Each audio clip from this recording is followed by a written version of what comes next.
Your child's favorite place to play may be filled with hazards you never even noticed. Hundreds of thousands of children are injured on the playground every year. A national safety expert says that they believe that number is actually much higher than that. Consumer reporter Kristen Severance checked out San Diego's playgrounds to see how they measure up. Kristen?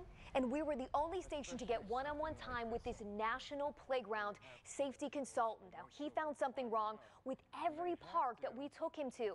But he told me a lot of times, the worse the neighborhood, the worse the playground. Oh, yeah. This San Diego Moms Club goes to the park every chance they get.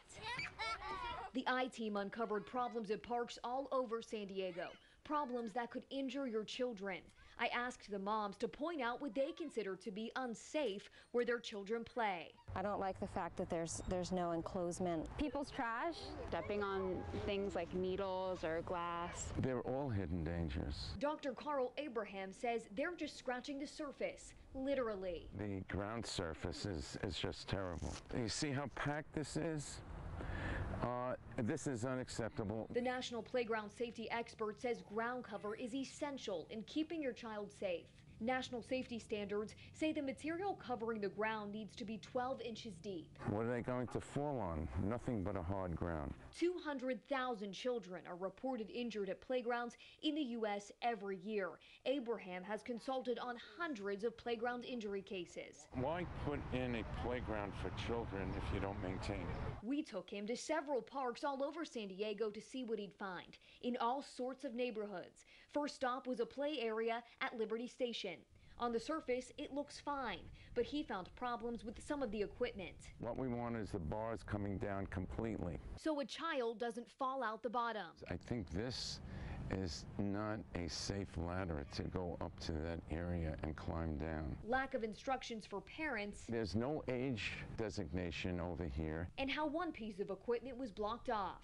Any child is able to remove this and use this activity. Our next visit was to Rancho Mission Canyon Neighborhood Park. Dr. Abraham said the older equipment wasn't safe. If they fell, their limbs can become entangled into in this ladder, and they can severely injure themselves. He said on a hot day, the metal slide could heat up to over 140 degrees. And cause second and third degree burns to young children. Abraham said the metal equipment should be in the shade. A tire swing also raised a red flag. Look how close he is now to the end posts. Next, we went to Cabrillo Heights Neighborhood Park.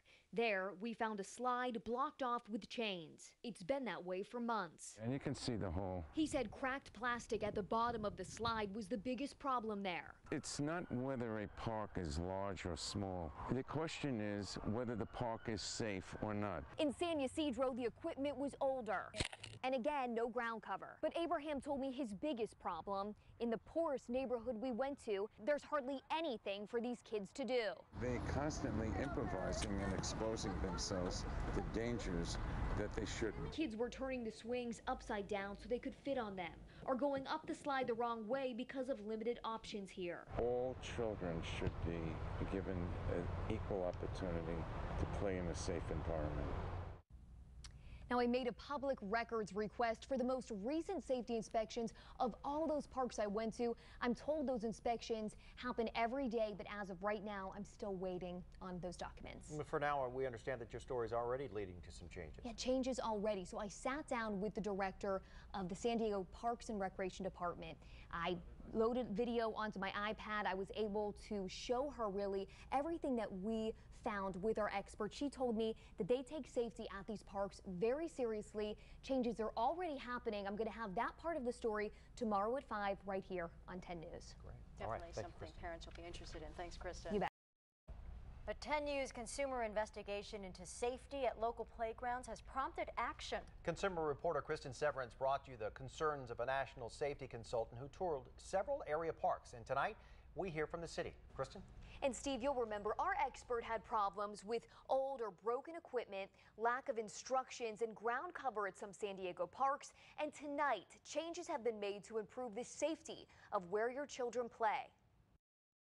1, 2, 3. Alyssa Inman has been coming to Rancho Canyon Mission Neighborhood Park since she was 7. The equipment hasn't changed at all. I don't let her on the unsafe part of it. That's a good thing.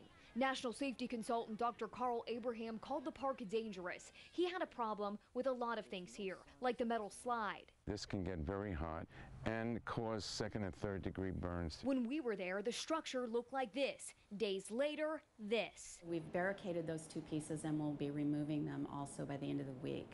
The playground is in Councilwoman Marty Emerald's district. It really needs to be replaced. We wouldn't have known it if you didn't act as our eyes and ears, and I appreciate that. We toured several San Diego parks with the expert. I brought an iPad with video of what we found to Parks and Recreation Director Stacy Lemedico. We'll start with the very first one. Lemedico is in charge of the second largest municipal park system in the country. The fact that you've pointed out some issues, we took initiative to go out to those sites. At Liberty Station, Abraham had an issue with how this broken piece of equipment was blocked off. We would agree that the barricades that were used were not enough. Now the equipment is repaired. As for the lack of signs or instructions for parents, there's no age designation. Lemedico said they do have small stickers on the equipment. Staff's going to evaluate whether we go ahead and put up another sign.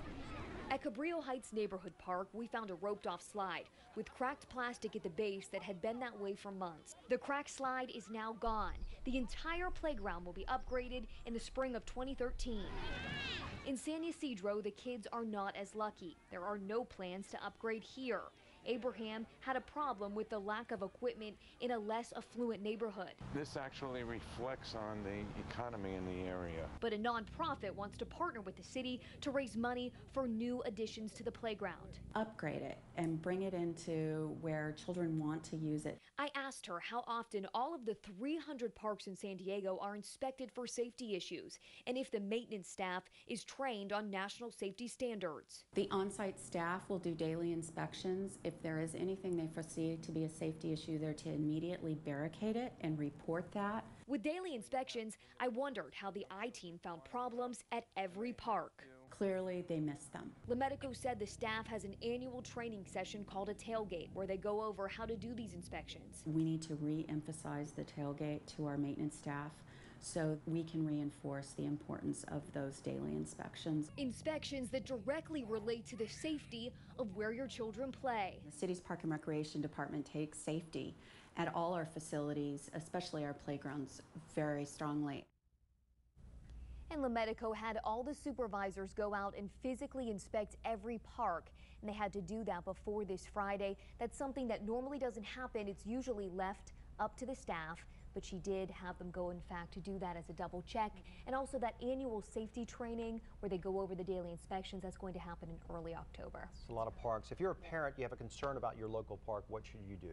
Yeah, not everybody has a TV camera or has a national safety expert they can tour parks with. But there are two easy ways to report it. I put all the information on 10news.com. Just go there, click on the red TV button. It's really easy.